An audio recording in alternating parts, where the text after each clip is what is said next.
Some of you probably have an answer. How can we eliminate poverty?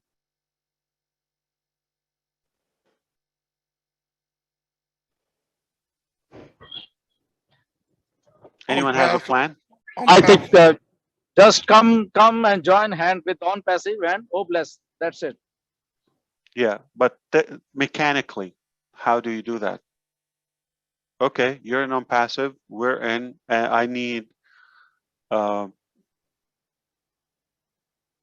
practical strategy. I'm collecting thoughts.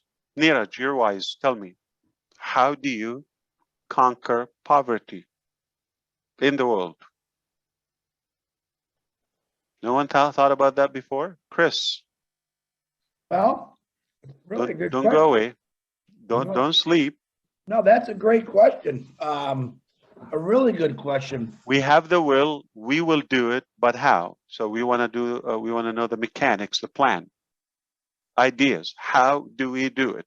I would start up on a small scale, see what works, and build it up scale, and then move it from city to city to country to country. Because once you find out what works, it'll work anywhere. Absolutely, Marty. Yes, even we in India, we founders over there, we have a plan like this also, that where you are living actually, just go in around yourself.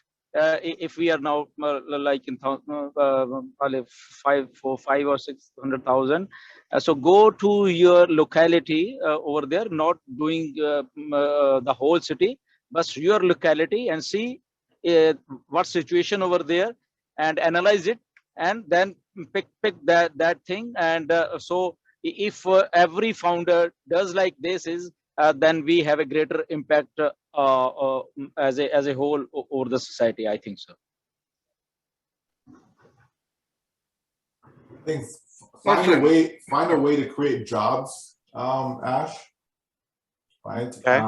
It's not about giving money to people. You're not going to get rid of poverty that way. But if you can. Oh no! You have to have a sustainable solution. That exactly. Right. So if you find a way to create jobs, that was going to empower the people, so that they have that solid source of income coming in. And I think that's something that can be done anywhere in the world. Just a matter of knowing the logistics, knowing what type of jobs are best suited based upon the population and so on.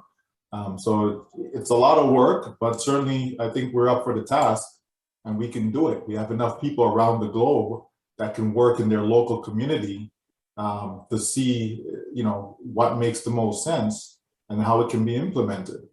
But certainly creating jobs will be a big part of it. Yeah, and I agree with that. Creating jobs is one. Trying to increase literacy. Yeah, but let me give you an example. Like some countries, for example, like Egypt, it's a fabulous country and all that, but illiteracy, I think it's 70%. It's huge. It's somewhere or some other countries, but I know the percentage is like a big chunk of the population. So what kind of a job can you offer unqualified, unskilled population? Yeah, so that's why I'm saying increasing the literacy rate, the rate of education or whatever. So education has to be there before the job. Yeah, okay. Tell you what, I got a great idea, Ash, for all the founders that are literally texting me with millions of ideas right now. Exactly my thought, Chris. Why don't you open, like anybody can come in? Don't say hello or anything. We don't want to hear. Like get in quickly. Give me an idea. I want to capture it. If anything catches my attention, it will help us add that to Oh Bless. We want to conquer poverty. No mistake. Okay. We can use all those ideas from the founders and see what's tangible and implement them. Yeah, and sometimes, when you conquer one thing, you actually create better for other things. In other words, like if you go out for the homeless, but you conquer poverty, you know, there's millions of people in the streets right now handing out blankets every night, giving somebody a cup of soup, giving people whatever they need.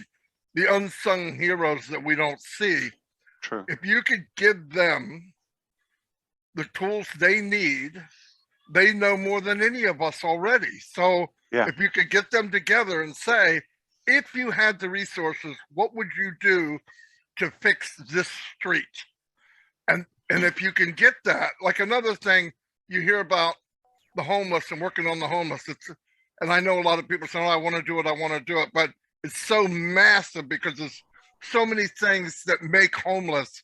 But if you could take the homeless, and part of creating a place for homeless or educating the homeless or whatever it is they need as a job also. So if your fellow man, by helping your fellow man, that becomes a business where he's creating wealth for himself as he creates a living for someone else. I know that sounds huge and all that, but you actually want to get a rotation of that guy that's on the street is different for the woman that's on the street or the next guy or the next guy. But if you work at it to find out, you know, like right now, there's some. So you're saying it's not one size fits all, right? No, it has to way. be multiple programs. I see. Absolutely, absolutely. And the thing is, the knowledge that you're looking for, people have it right now, because they're working with it, where they're working with nothing to give something. If you can gather those type of people in a community service area, or you're talking to a community service, get them in. There's a lady and a man right now that said, if I had $10, I could do this. If I had $100, I could do this.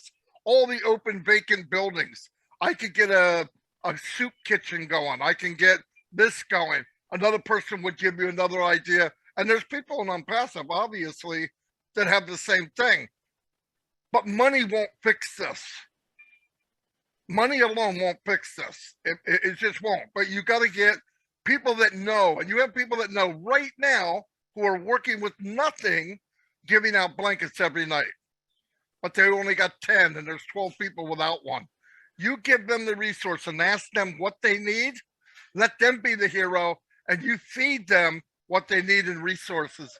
And then you guide them. Like you said, Michael said it too. You can't just give somebody a home and not help them with the situation of why they wound up on the street in the first place. And many different reasons. But I think there's a way to do it small scale, get it right on street number 1, and then scale up to street number 2, number 3, number 4, number 5, number 6. And if you can do that, you can do it countrywide, you can do it nationwide, you can do it worldwide. I believe.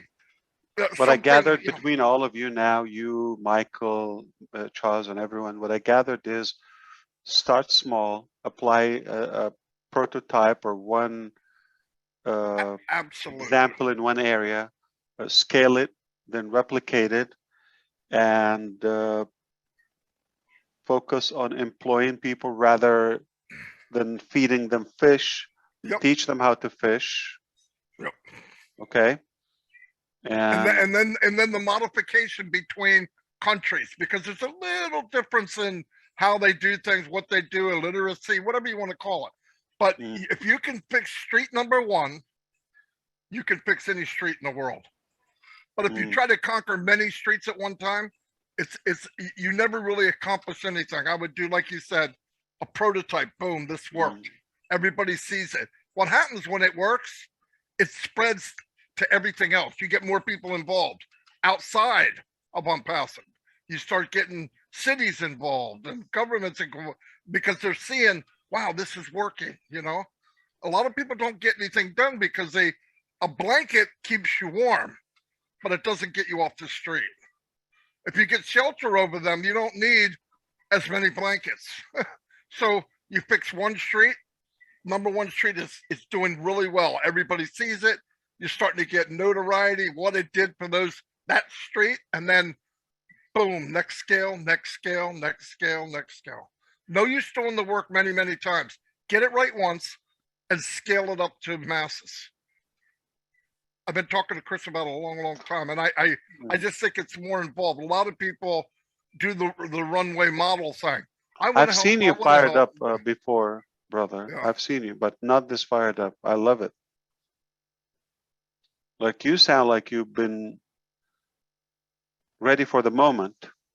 Oh, I'm not. I wasn't in on it, but the more I talk to Chris and everybody, and you watch it on the street, like even in my own neighborhood, and I'm thinking, man.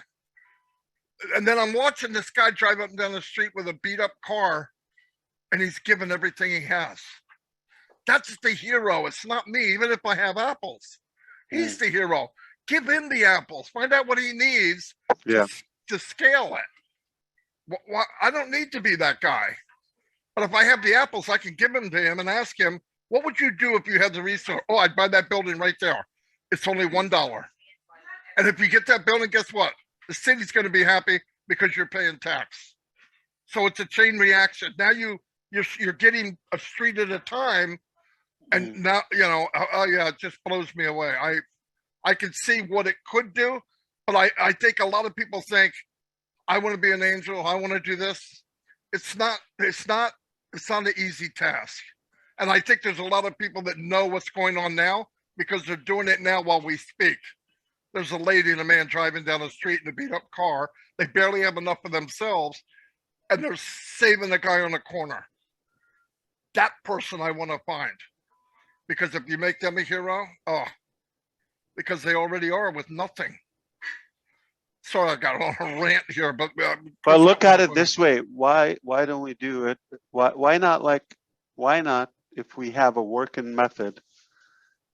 Okay, why it can't be done everywhere at the same time? So what I mean is, if you are able to lift up one family, Neeraj can do the same. Absolutely, but then and we do that. Like everybody would do two, three. Yeah, but you and get if we're together. a billion, that's 3 billion people, and we don't need to be the richest. We just need to be people who want to extend their hand. You can always get back together with different communities or different countries and say, "Hey, this worked for me." Oh, I didn't try that. And then you're feeding off of each other at the same time. Obviously, that could be done. When I say scale, I'm saying scale maybe thousands of people at one time. But I'm just saying, once you get it right, I can talk to John in Tibet, whatever, and say, look, this is what I did. That won't work here, but this might, so it could be pretty powerful, actually. Should I open the chat so founders can quickly? I want to add one or two things which I feel I have seen this very good going on in India actually. Government of India actually from the last, I think 10 years, I think they have their Prime Minister Employment Guarantee, a program over there for the poor people actually. And that is such a hit program that they get those people in villages and everywhere that they guarantee minimum employment to them, and then in place of them they pay to them for their work whatever is allotted by the government. So government create a certain amount of job like work for them, and those people, those who are registered with that particular Prime Minister Employment Assurance, so people go over there and work over there, and they get paid according to their work, 8 hours or 5 hours or whatever this thing. So that is going on very well over there. There are because India is there are so many villages in every state. So it's like 60% of India actually lives in villages. So by doing that program, I have practically seen that many poor people actually they are now earning handsomely from that program itself, and that is like a government funded. But if in on passive we create something like that, okay, we create some jobs and guarantees those actually people go and work over there, and then we are going to pay over them, and I think that will be a more viable solution that in place of no doubt we are blessing it. That's also good. But in place of blessing, they are working and then earning. They are now more confident, we can say, and like they feel more blessed that they are doing something and then getting in. So that program actually is running very good. We can Google it and we can search it over it in internet also. It's from the last 10 years, people life in India, rural India, they have really gone up. Gladys, okay, from Kenya originally. How do you fix poverty?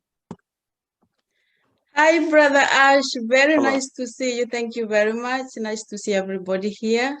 I think poverty is a very, very big issue around the globe, not one particular country, but I also when we believe say poverty, that will eliminate homelessness with it, that will fix starvation, clothing. Yes. Okay, all of that. Okay, so if we conquer poverty, everything is on track, under control. Go ahead.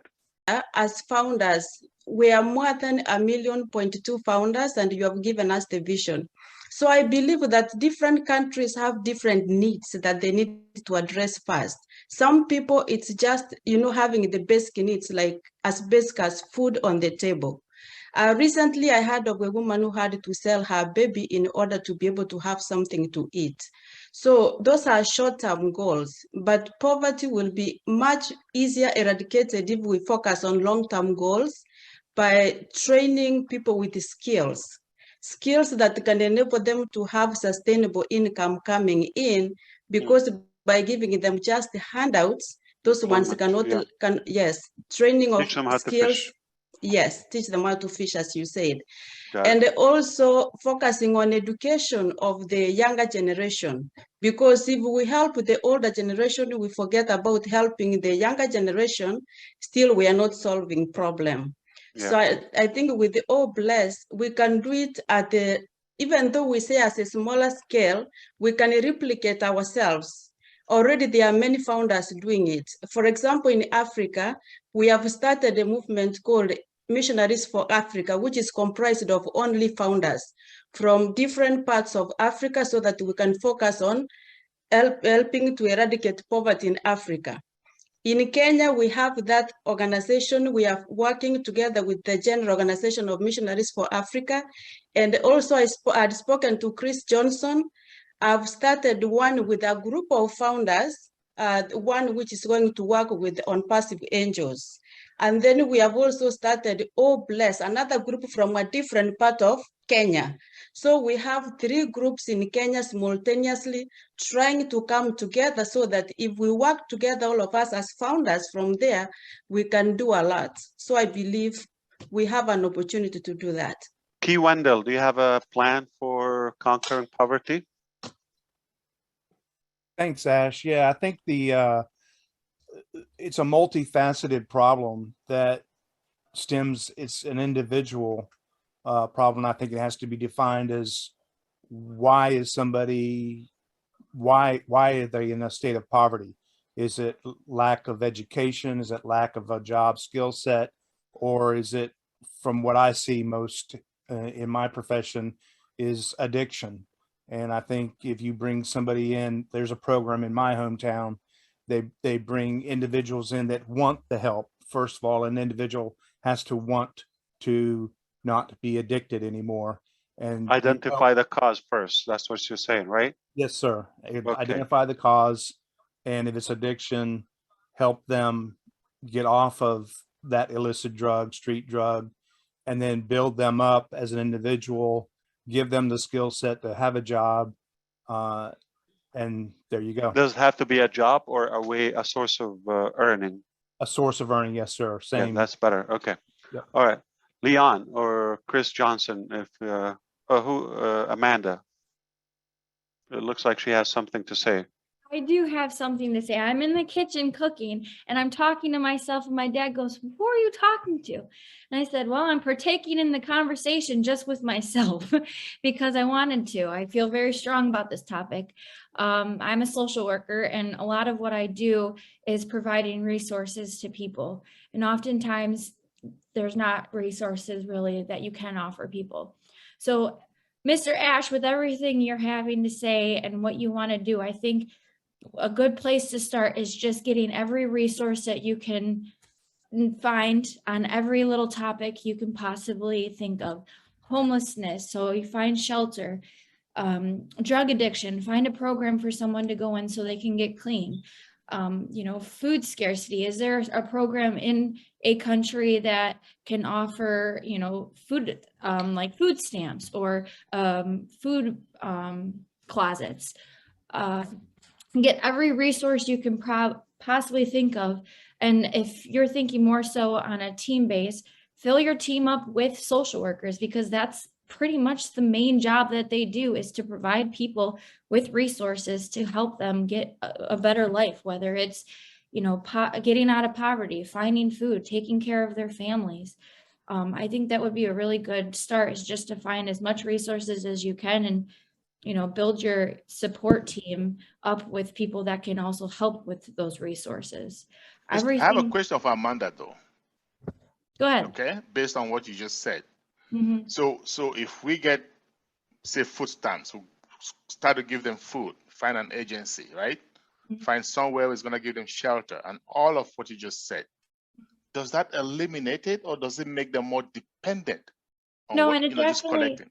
It definitely makes them more dependent on you, but there has to be a program in place that can, you know, you provide them with these resources, and they have to meet these goals in order to keep not being so independent. So, okay, yes, you can have food here, but what are you doing in order for you to stay in the shelter and getting this food? Are you going out and finding a job? Are you providing them a job? I think there could be so much more, but I think that just listening after this conversation, you guys are thinking so broad, that go to the most basic things first, find the resources, and then figure out all the nitty gritty, fine details to make them where people aren't as dependent on those resources. Give them. We're not going to judge and conclude, right, at the moment, Charles. So we're going to listen to all that. Remember, Amanda, she's representing the traditional solutions that upon the educational system and the science of social studies and all of that. So we can take something, but obviously we're passive. We're going to do something radical, disruptive, but we shouldn't ignore any idea. We should listen to all the ideas, and if we take, just like Amanda said, different resources, different identify the causes, and you know, it's a combination, as Kendall said, Key said, that we have to know the case of each cause of poverty, and upon that we deal with it. Marty said we have to scale it, start small, you know. We have to, like Gladys said, we have to equip people and give them a way to earn on their own rather than, you know, be independent. So I think we're all on the same page, but we want to take all the ideas, then we refine them in a way. And Marty said something, we have the knowledge, we can solve it. We have to put all those ideas on the table. Why don't we listen to, do you want to say something, Chris, before we go to Cynthia or Janet? No, but this is the start, guys, of organizing Obless. Thank you so much, Ash, for doing this, because people are really texting me. I'm trying to get him on the panel. I don't know how much time we got, but guys, any ideas that you have? Until I hear my wife is saying you are divorced. Yeah, I'm supposed to be 30 minutes ago to be somewhere that is 20 minutes away. So I'm good. Who cares? Okay. Go ahead, Ash. I cannot let humanity down. I can let my wife down. That's what I've been doing all my life. I always let her down. Hey guys, nothing new. Great subject to post on O Network. What you feel, how you want to do things. That's some great things we could probably solution. We need solution. Enough talk. We want a solution. Go ahead, hit it, Cynthia. Hello, Ash and everyone.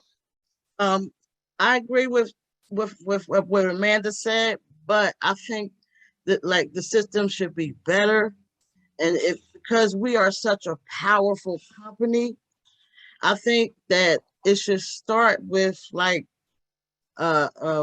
our city councils and the mayors, and you're in charge of Philadelphia, okay? Yes. You're the mayor today. You take all the decisions. You have all the support, all the supply, all the everything, okay? Right. You command it. How do you solve it?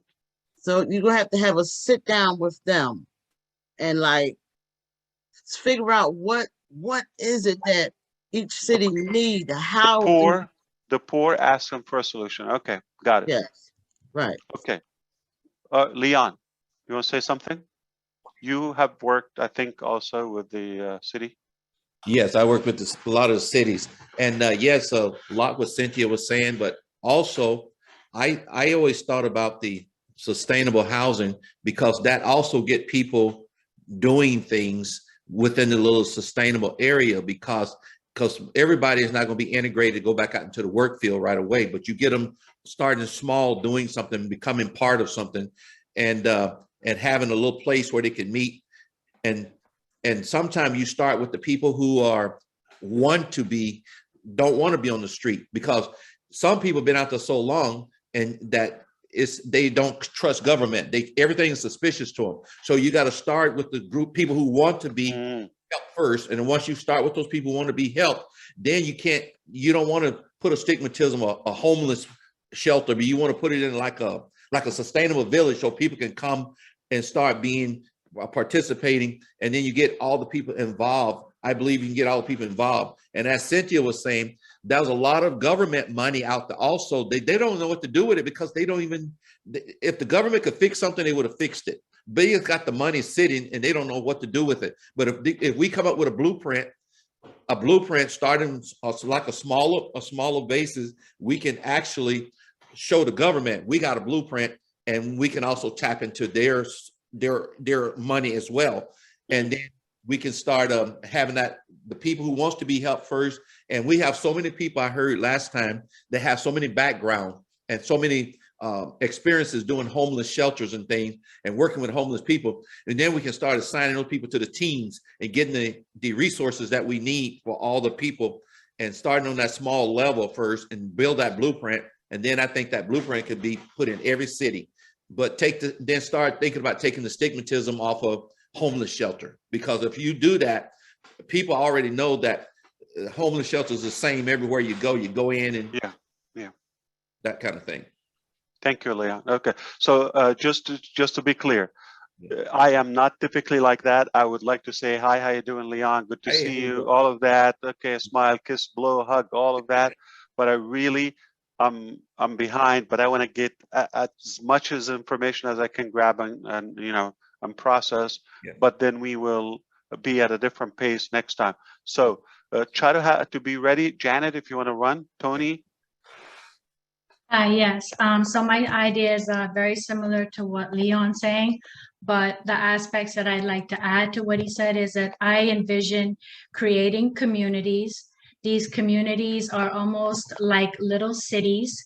So you have houses, you provide housing, you provide education. The idea essentially is around reducing expenses. One of the biggest reasons why people are in poverty is because of their bills. So if you can eliminate those bills, and then what you do is within that community, everybody does their share. So you almost go back to the olden days where there's a barter system. So everybody has their responsibility, has their jobs, even the children. So the children are being provided free schools, which then provides free, parents aren't having to worry about babysitting or paying for that education. They know where their kids are because the kids live within the community. They can walk there. And then on top of that, while the kids are at school, what the kids are doing is they're cooking the meals for that night. So when the parents get off of work, so you have the social workers that are providing the jobs, finding the avenues of where people are going to go, what they're going to do in the day. The kids are being taken care of. The kids are learning to farm, so that every family also has their community garden where they're cooking, they're getting the food. Once the kids have finished their education, they are then taught to go and cook. They're learning to cook, they're learning to sew, they're learning, so they're making clothing. The children are learning to clean because within that community, they're going around and they're collecting the garbage from the different areas. I mean, it's literally an entire city where kids are being reared up. And Wow. what it also fosters is a community mindset. So children are growing up from day one till the time they come out of school, that they're learning that they're helping one another. Everybody helps each other to get along and live. So it's a true community mindset. And that Thank you. is something that, yeah, that's my idea in a nutshell. Give me a list. Thank you, Janet. Great. Okay, Tony Monk, go ahead. Hi, Ash. Thank you so much for Hi. giving me this opportunity. I appreciate Indeed. it. It's a very important subject. In most, I don't know, in the United States and Canada, we already have the resources in place. We have nonprofit societies that have, you know, computers, clothing, food, the education that people need to get off the streets. The problem with these nonprofit agencies is that they don't have the financial resources to get more people off the streets. Government doesn't give them enough financial resources to help them out. So as part of the company, whether it's the Angels or Old Bless, if we could approach some of these nonprofit agencies and ask them what kind of resources they need, what kind of financial seed capital they need to get more people off the street, they'll probably give you a better idea, because these people are very intelligent. They're counselors, psychiatrists, psychologists, doctors, all kinds of different people. So if we approach them in these nonprofit societies, I think they'll give us a better understanding of how we can get, we're never going to eradicate the whole thing, but we will eradicate a big, huge portion of it for sure. Thank you, Tony. Indeed, And absolutely. let me just throw in there, just to remind everyone as they're making their comments, that remember, poverty is more than just homelessness, right? It's not just about homelessness. You have people who actually have a job, but yet they're still in poverty, even though they have a job. You know, so let's just keep that in mind as we're making our comments. Yeah, like I said, employment, unemployment, homelessness is one side of it, starvation, healthcare, so many, housing is a big deal. So you could have a house, not literally homeless, but still below the poverty level. Yeah, Okay. These nonprofit societies, Ash, that I was talking about, they're diverse in so many different situations. It's some of not them are one for thing. addiction, some of them are for homeless people on the street for whatever, some of them are abuse. There's different kinds. So if we can just approach them and just ask them what they actually need, then they can give us a better understanding. Yeah, thanks. Thank you. Agreed. All right. You want to hit it, Kathy? How do you solve poverty in West Palm Beach? Kathy, unmute yourself, Kathy. Kathy, you're muted. Kathy, we can't hear you.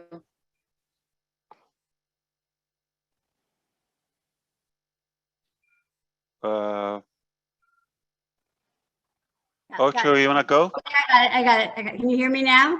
Yeah. Yes. Okay, sorry about that. I'm on a different machine. You know, I've been in Palm Beach County for over 30 years, and we have tremendous resources, but they have no money because the budget, and Tony hit the nail on the head, that the government has cut so much funding. But like, I'm thinking about Career Source. It's an organization that's in every community in Florida, and they have apprenticeship programs, they have job training, they have interviewing skills, they teach you how to interview, how to, you know, how to write resumes, whatever. But it's their people are turned away because they don't have enough staff to handle the people that want to come there. So it's really the money that is the problem, at least in where I live. And also the mindset, you know, there are people that are on welfare, Ash, that don't want to work. Yeah, And, laziness. Yeah. Yeah, and they rather just have another baby and get more money. And so change mindset, and that is something that is a big in my heart, and one of my parts of a bless. Do you believe we would have a good chance, Kathy, that we will contribute to the solution somehow?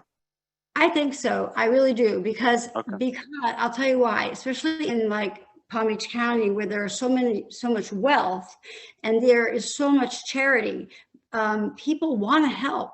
So if there's more funding in these agencies, they will come in and they will help too, if that makes sense.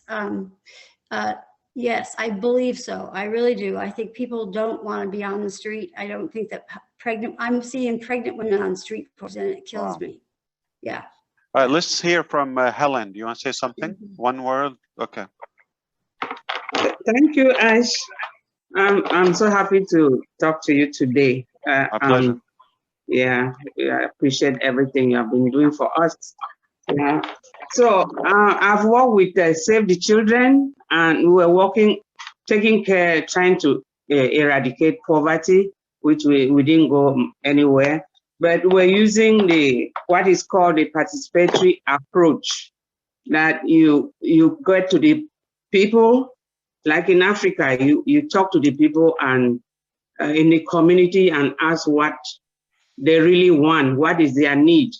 And usually they're very happy and they'll give us what they really need in that village. And that's how we came to assist them. Some will need water, and they create wells for them and taps where the community will be getting clean water, and clean water will keep you healthy. There's a second thing that I wanted to talk about is farming, because there's shortage of food because the people cannot till large farm areas. So if we can get machinery for farming, that would be of great value. And when you have enough food, sometimes those who could cultivate, the food gets rotten because they can't get the food from the farms to the market or to the homes. They don't get enough. Most of the food gets rotten in the farm. So we need to create farm to market roads that they will carry the food and sell for money. Yes, and then you have education. You open schools that will train people to be more educated, and they'll be more useful in the society. Yes, that's access to education. That's what we need. Thank you. A pleasure. Absolutely. Okay, Bill Moss, do you want to say something now? Okay, come on.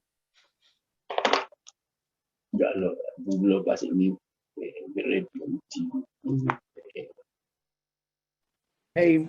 Okay. Ash. Yeah, Della. You don't want go me ahead. to say we employ food workers and build a distribution center everywhere. Example, bless Amazon. That's what Bill wanted to say. Okay. Okay. Beautiful. Amazing. I'm in the same direction. Okay. So here is just even if we talk and make it a ritual, like even once a week to start with, we want to start talking about that. We will get so many ideas and thoughts. Somehow we will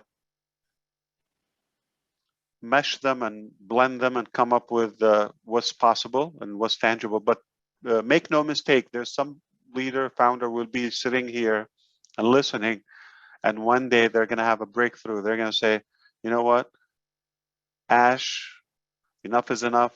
I'm done. Let's go. Let's do it.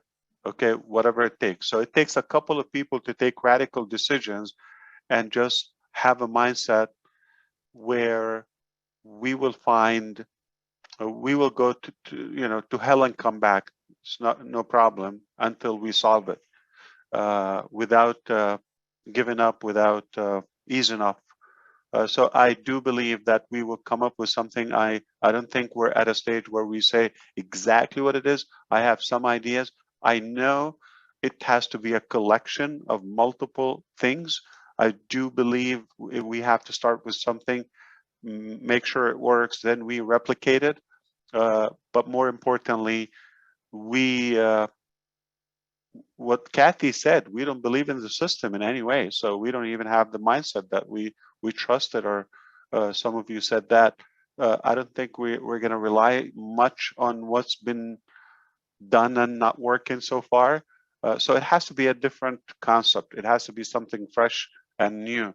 What I envision is one place. Why don't we build a place? Okay, so it's not going to be Burj Khalifa. It can be a small facility starting in Dearborn or Michigan, Detroit, and something abandoned.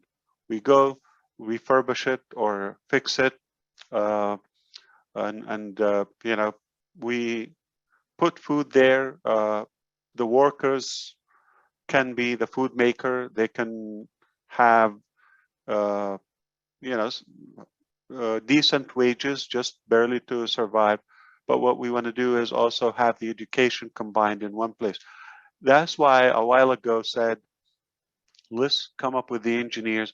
I want somebody to sketch an architecture, okay, a facility where people come from one side, they depart from the other side.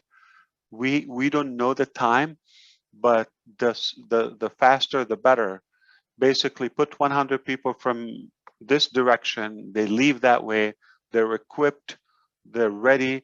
They used to be a week ago or a month ago, they used to be poor, now they have an income, they have you know, the resources or the somewhere to put their foot. And you know, that place has to include equipping them, whether it's some small duty, light duty, it can be phone work, it could be for those who can learn the computer and be able to operate, and customer support, sign up people, register accounts. Then we can have those who are good at, you know, physical work, chores, making food, selling, all of that. So we can have different departments, okay? So it's literally a place where we sell food, where we offer education, like a workshop, get day one. By the time you leave, you understand this business on passive. You're able to attract 2, 3 other customers where now your business is covered. So how we can cover them. So you see, we already have the foundation of that. We don't need to go too far, but if we organize it to make sure we cover the education aspect, those who need to be, you know, to take some attention, you know, the addiction, all of that, but they have to be separated. Some people in the street, they have PhD, and you know, they got the brain, they got the knowledge, they got they're not in any addiction. It's just life got tough. So how can we kind of create different channels and different ways of equipping people? They come to the door, they literally leave with a career, with something that they can rely on and thinking positively. So how can we compress that? How can we physically plan it? All right, it's like it's like a production line. All right, you give from one point, leave from the other side, completely revamped, a new person, equipped, ready to go and conquer the world. Now they will replicate that, 2, 3 people, and so on. Remember, we have 8 billion people. I don't know how many of them, probably 1 billion or 2 have a problem. Let them be the person on passive. Have you heard, Ash, of the Venus project in Florida? Jack Fresco? Yes. Yeah. Fresco. It's a good example to eradicate poverty. Mm. You're stealing my story, Ash. Yeah. Well, we're probably thinking along the line, but we're just brainstorming now, okay? And I took 3 pages so far. Ash, can I say mine? I've Yeah. got exactly the same idea. I thought I as you already have. said yours. Okay. What happens is you buy multiple buildings. Yeah. You do now. All these homeless people are not idiots. They all have something in them that they can do. Vets can have their own security program. Others can have lawn care programs. Ladies can build dresses or stockings or gloves or anything. You put these people into this building and you let them become self-sufficient and give them back their pride. And they will be paying the bills and everything. Yeah. At first, we supply the food in that at first. Then they become self-sufficient. We give them a non-passive position as a reseller. Account. Yeah. And those that are addicted go in a different building where we have recovering addicts like myself, who's going to be 38 years, using the program to bring them out of it if they want it. So I figure we can help at least, my point is 92%.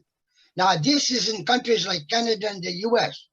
When it comes to other countries, we need to build hospitals, schools, wells, show them how to grow food, etc., etc., etc.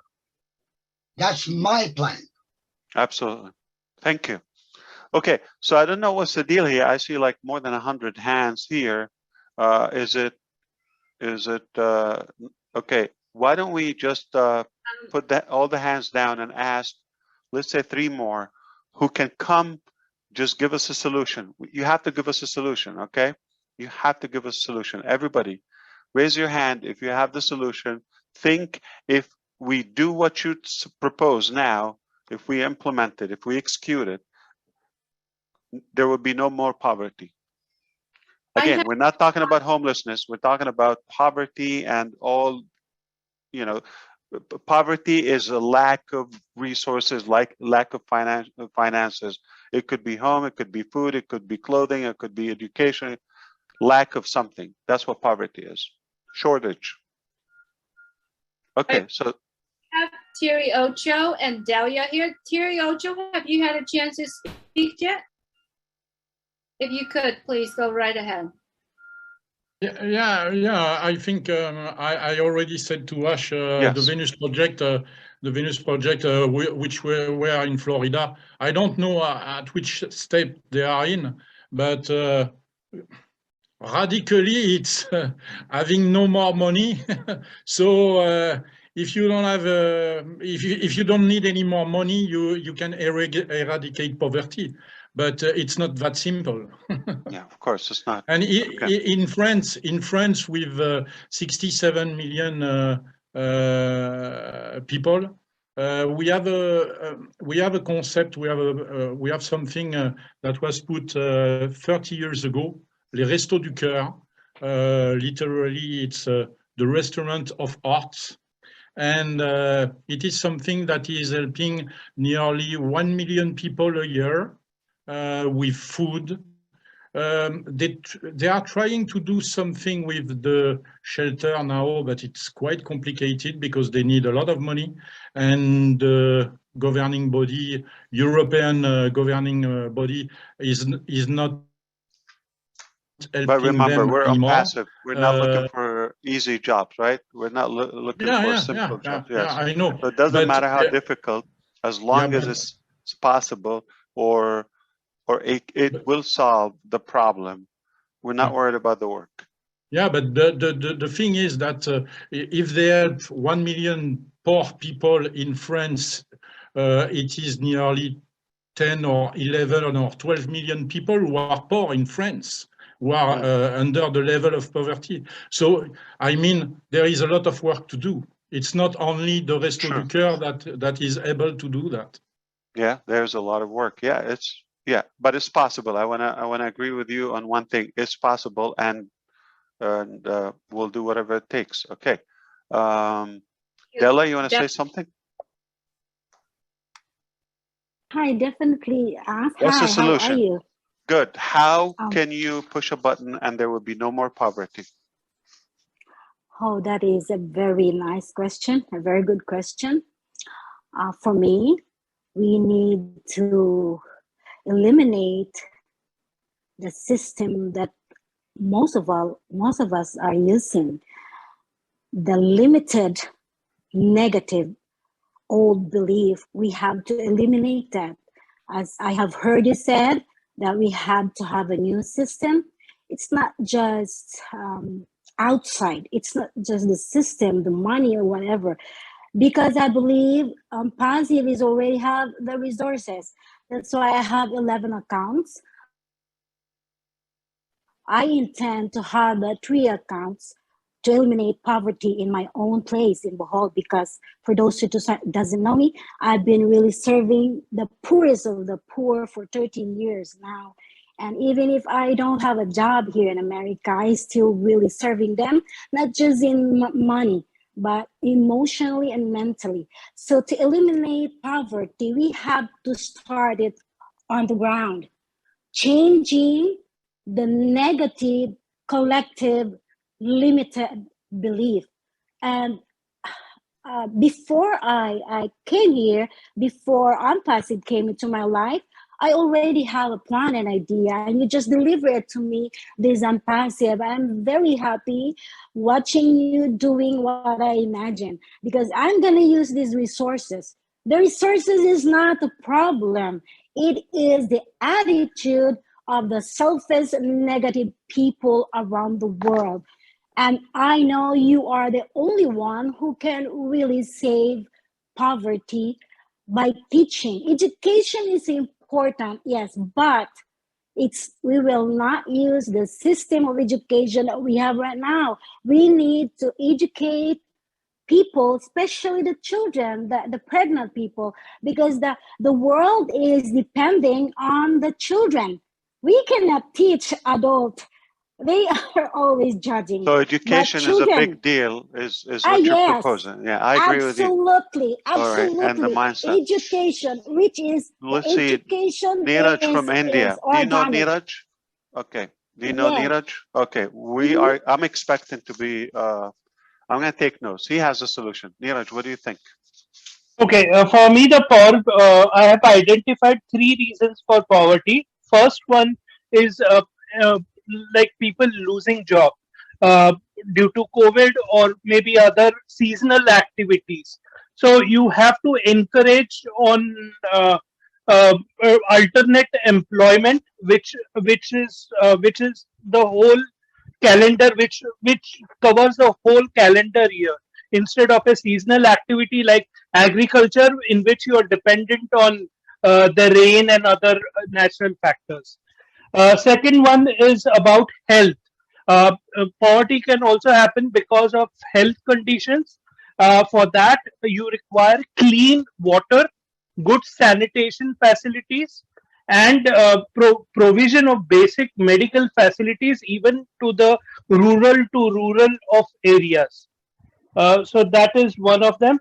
Next is about education. Generally, for that, I think elimination of gender inequality. What happens is majority of the women do not go to schools. All maybe it's the male population that go into schools, and what happens is they get married at a very uh, early age. They have kids too early, and they are not able to maybe feed the entire family, and that's where the poverty occurs, according to me. So if we are able to come at the basic level and give education at the school level itself, the awareness level, I think we would be able to prevent poverty. Thank you very much. Thank you, Neeraj. Okay. All right, Abdi. Hi, Ash. I have a little bit story about a gentleman who actually won a Nobel Peace Prize from Bangladesh. His name is Muhammad Yunus. He had a very good, successful operation back in a couple of years back in Bangladesh, where he empowered people in like putting whatever the skills that the people have, just to give them a small loan and then facilitate them for them to go to action so they can actually fulfill their needs. And if they don't have the skills, then you still give them the the capacity to educate them or give them whatever their good trades or whatever they are. So in a couple of months or years, they will be able to go into the workforce.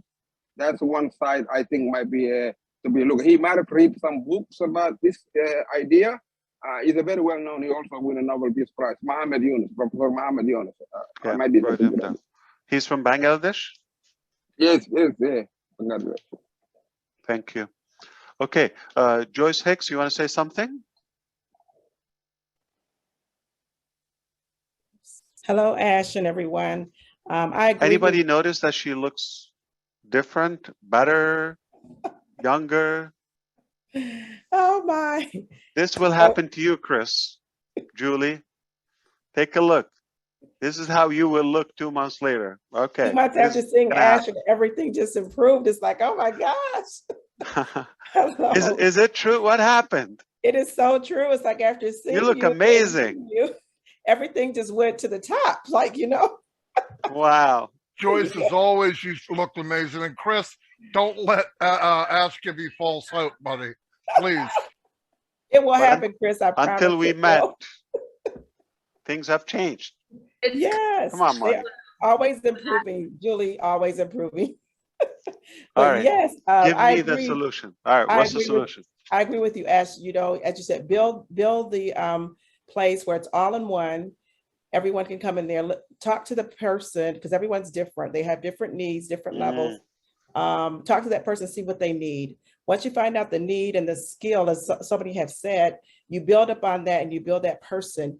And then you look at also eliminating, I mean, the welfare system, it hasn't worked forever. So eliminating all the governments, a lot of people don't trust the government. So kind of eliminating that, and also looking at mental health. Everyone is different. If we can improve a person's mental health, I'm a social worker as well, and I'm a therapist. If you can improve a person's mental health and improve their stress, eliminate stress and depression, you can eliminate, but decrease it, eliminate the stress and depression, help to improve the mental health. And you can begin to work on that and begin to teach and coach people and model people as well, model for people. You want to go like one-on-one, or? You can do it in groups. We do groups, we do one-on-one. It's just that person. You can do big groups, especially with groups. With everything that's coming with OConnect and everything that's coming out. We have the resources to do that. We can have huge groups setting, and we'll be teaching and we'll be modeling, we'll be coaching people how to improve their lives. So it's so huge. There's so much that can be done with the tools that we already have, and with everyone that's within on passive, as we come together and put our ideas together, we begin to build upon each other. We begin to teach, we begin to model, we begin to put those things out there. We put it in the atmosphere, and we begin to teach those people. You teach them to fish, and they will become self-sufficient. So I think, offering them the on-passive position, as well as they become, like I said, everyone is different. There's so many levels of poverty, so many areas that has to be touched, that if we could just begin, even if each founder begins to touch on an area and touch one person at a time, it's just one person at a time. If we can change the life of one person at a time, we can change so many. I mean, I'll keep talking, but there's so much to be done with all the tools that we have in OnPassive. We can teach thousands and thousands in one group, in one setting. And with all the tools that we'll have coming up, we'll be able to just do it for masses. And there's missionaries out there that are doing some of the work that we have. Missionaries at our church, they go out and they do so much that we can't do. They go into the communities. One of the missionaries, they went to a country, and where all the kids were collecting garbage, but they went out there and they began to model and teach them and talk to them, and got into the communities and began to show them how to build, how to take those resources. They began to help those children and build those relationships with them. And then they began to teach them. They built churches, they built schools, they gave them clothing, shoes. And now those communities are being self-sufficient, where they can run themselves, and the children are learning, the parents are learning, and they have people there that care about them. And when people know that you care, that's the main thing, because you can give them all the money in the world, but if they don't know that you care about them, you're going to miss so many people. So I can continue talking, but I'm not giving someone else a chance. Do you consider yourself a social worker? Because I want Amanda to see if she can relate to that. Is she listening, Chris? Yes, I am a social worker. I'm a therapist. I do counseling. I used to do a lot of the community work within the community, but I don't do that anymore. I do like the mental health and the coaching, and as far as, counseling, therapy. No, And then everything she's saying, awesome. I agree 100%. She's in Michigan too. I went right with you and Chris and Peter. Yeah, no, Yeah. everything you're saying is 100% true. And, that's where I was kind of going with, but I just got stopped. So You were on point. Yes. No, you were. yeah. If you have those resources in place, I was just telling my dad, if you have a website where you can go and it hyperlinks you to a resource that could help Yes. someone, it's a good start, and it enables you to help someone. But it's a start, and it's an idea to kind of somewhere to start and grow from. Yes. What I was trying to get. And, and yeah, all the things of people do be dependent on, your resources. And that's unfortunately how some people are. But like you're saying, you can teach them different ways to adapt and to learn, and hopefully they can be independent on their own. Right. So Exactly. I agree 100%. Yes, I agree. I have a private practice here in Jackson, and I do counseling, like I said, but there's so much, as Ash, you said, like buildings out there. If everything is a one-stop, it's amazing. We could be within that building. We could have that Connect there. We're teaching right from that building or wherever that place is. Yeah. And as Marty said too, as you do it, then and you guys said it too, you scale it up. You learn it, what works here, you take it to the next community or to the next country or wherever, state or whatever it is, and just continue. Fantastic. Melvin, your husband, how's he doing? He's doing well. He's well. You still with him? I'm still hanging with him. Even though Marty, he's still Marty. I tried to tell him, Ash, but he's still Marty's biggest fan. I can't beat that. He went all the way to the top. He went all the way to the top. I'm right. Well, say hello to him. It was really a pleasure I will. connecting Thank you so with much. both of you. Thank you. All right. I see that Wasim is awake in Pakistan. Salam alaikum, brother. Walaikum salam. Sir, Tell us, how can we solve the issue in Pakistan? Yes, I just finished my sehri, and I was watching you as well. And like other people, I have many plans like education, health, homeless people, and special child people, children's, and many things. But being a Muslim, we have to pay every people who vote annually zakat 2.5% of specific amount who has gold and silver. And if everyone implement this, every affordable person implement these things in our life, no poverty will remove in everywhere.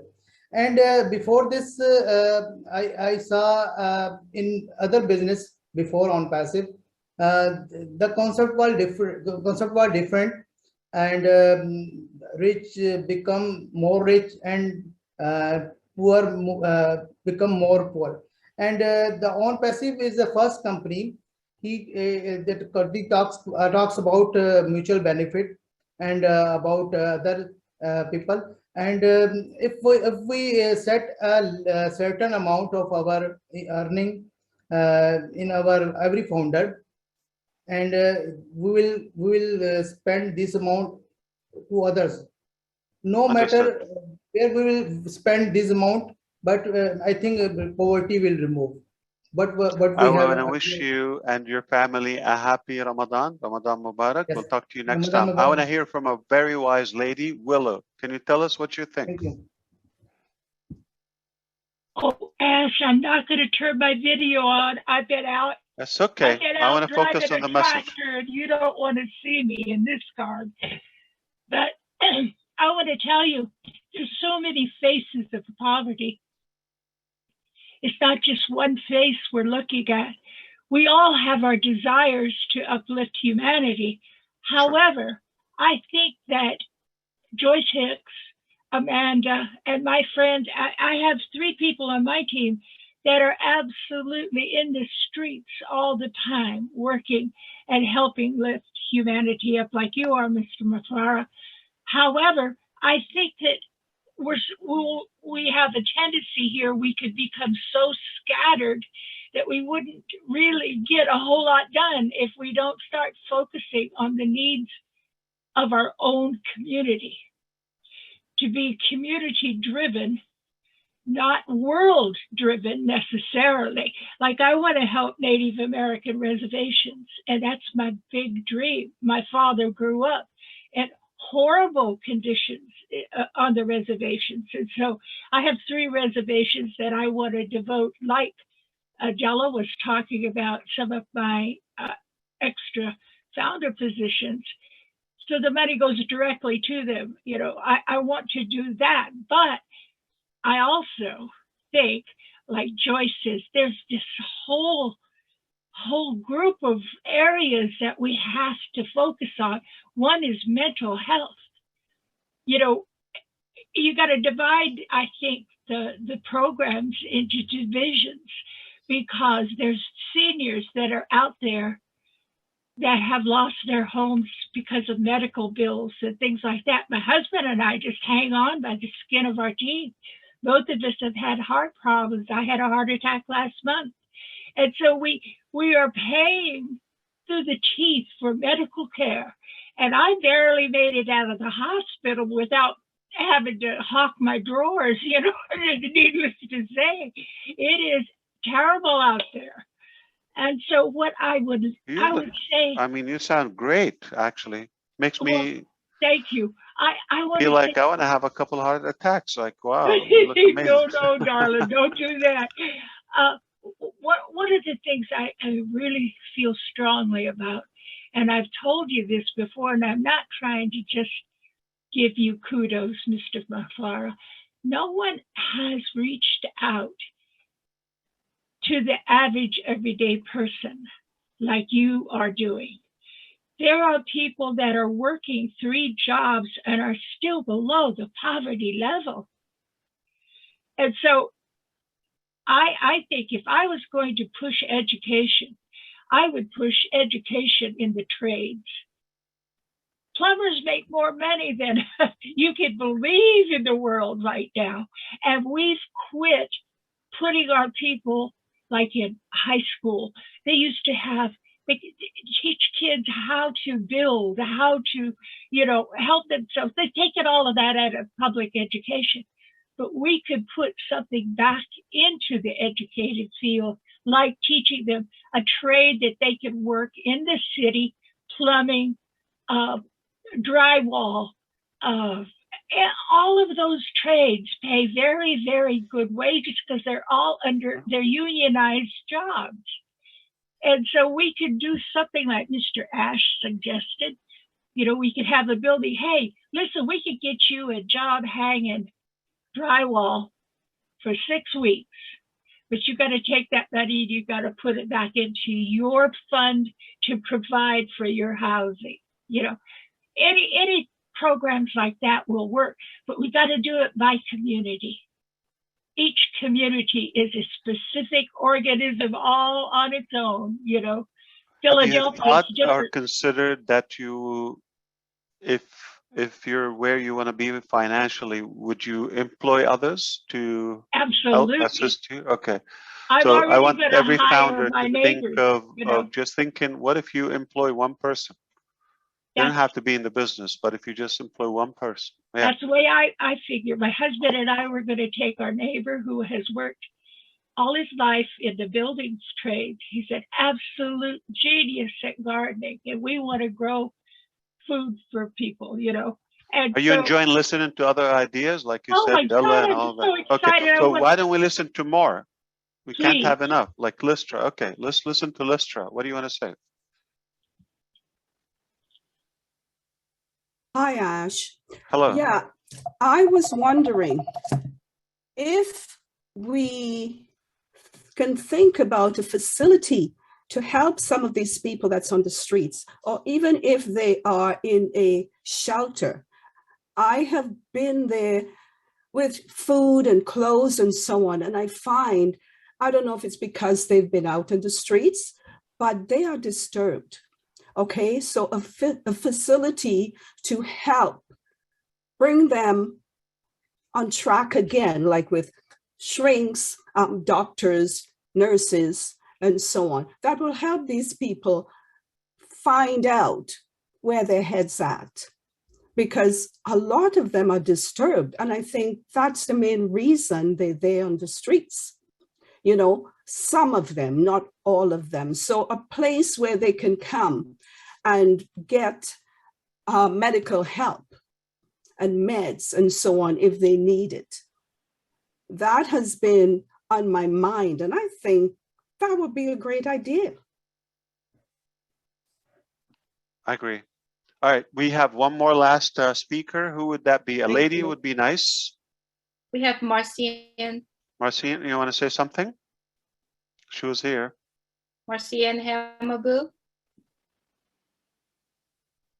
While she's gone, anyone else? You want to take last? While you're doing that, Ash, I mean, what you She's just back. said. Okay. Oh, okay, Yeah. go ahead. Maybe you can say what you want to say and she get ready. Michael, go.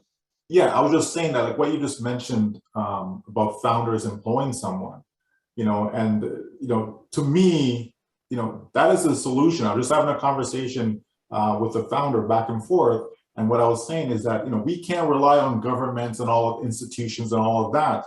I believe that it has to be done privately, and that every single founder is a private company, right? Every single founder is a private company. And so as such, right, you can employ others, right? For example, you know, I always tell my wife about stimulating the economy, right? That, yeah, we pay to get someone to come and shovel our driveway.